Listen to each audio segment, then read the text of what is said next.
Does soul exist? Soul? Yes. Whose soul? And one more. What is the purpose of life?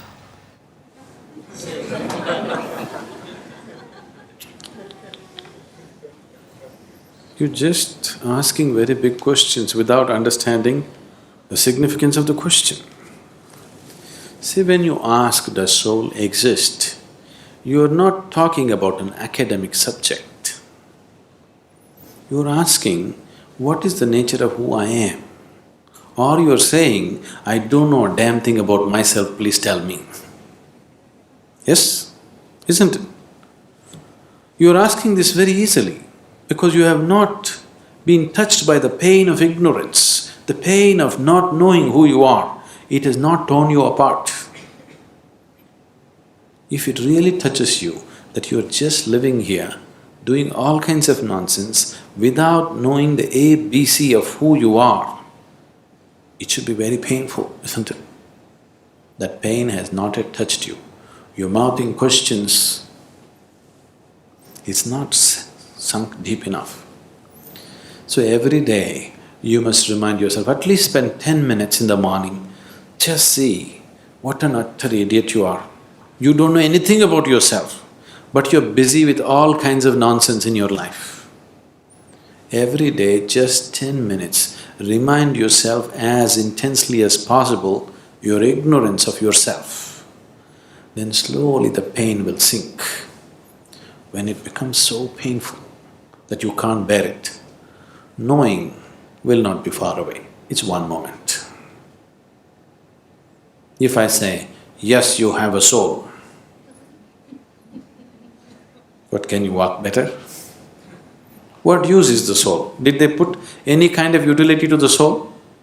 These two are useful. That other soul that they're talking about, is it of any use? It's of no use. So don't talk about it. And if I tell you it is there, what does it do to you? If I tell you, no, it doesn't exist, what does it do to you? Nothing, isn't it?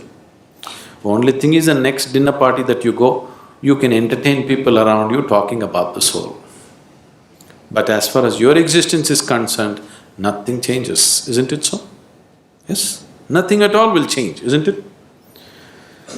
So if you're asking the question, fundamentally you're asking a question, what am I? Who am I? When you are here, are you alive? You're alive. When you're here alive, what is the way to know who you are? Is it not really ridiculous and insane that you must ask me, please tell me who am I? This is like two psychiatrists were walking on the Kovalam beach one day. One of them looked at the other up and down and said, "You seem okay, how am I?"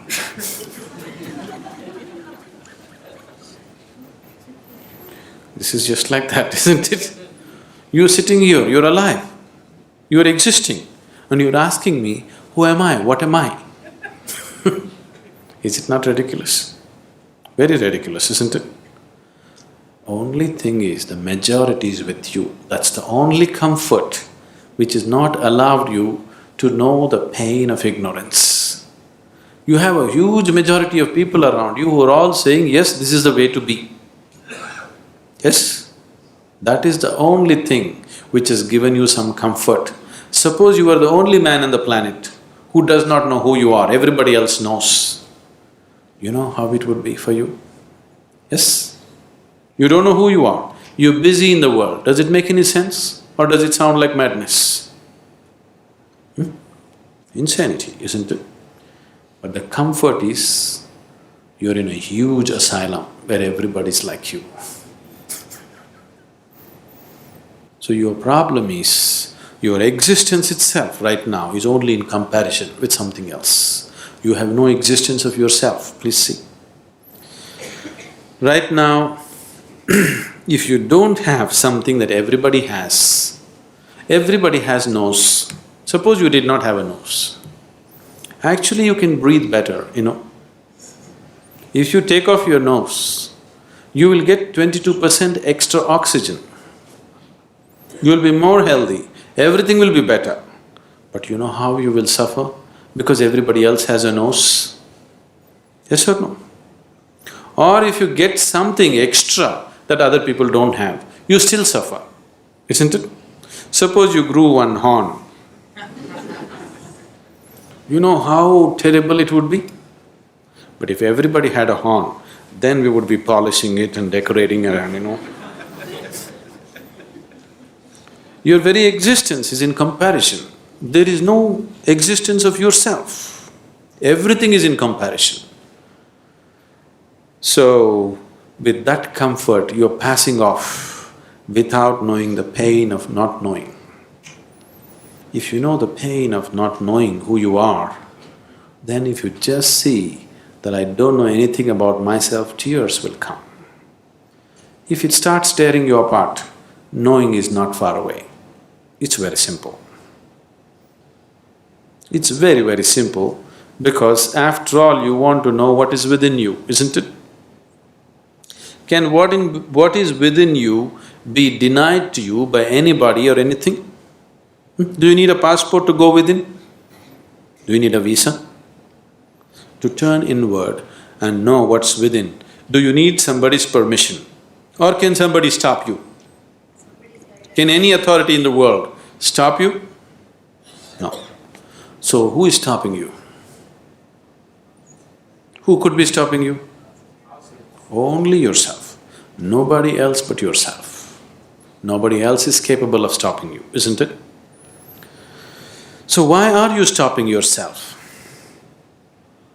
Simply because you made your whole existence outside of yourself. Your very existence is only in comparison with somebody. Because this has happened to you simply because the very nature of sense organs is like this. Because your experience of life is limited to sense perception, that is the reason why you're existing in comparison with somebody, not by yourself. Because sense organs are like this. If I touch this feels cool to me. This feels cool to me not because of the way the steel rod is, simply because of the way my body temperature is. If I lower my body temperature and touch this would be warm to me. Yes? Is it so? If I lower my body temperature to -100 and touch this would be red hot to me. Is it so? So your very basic experience of life, because it is limited to sense perception, everything is in comparison. So your very existence has become in comparison.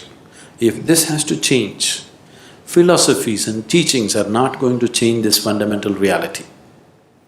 If your experience of life transcends the limitations of sense perception, suddenly everything is different.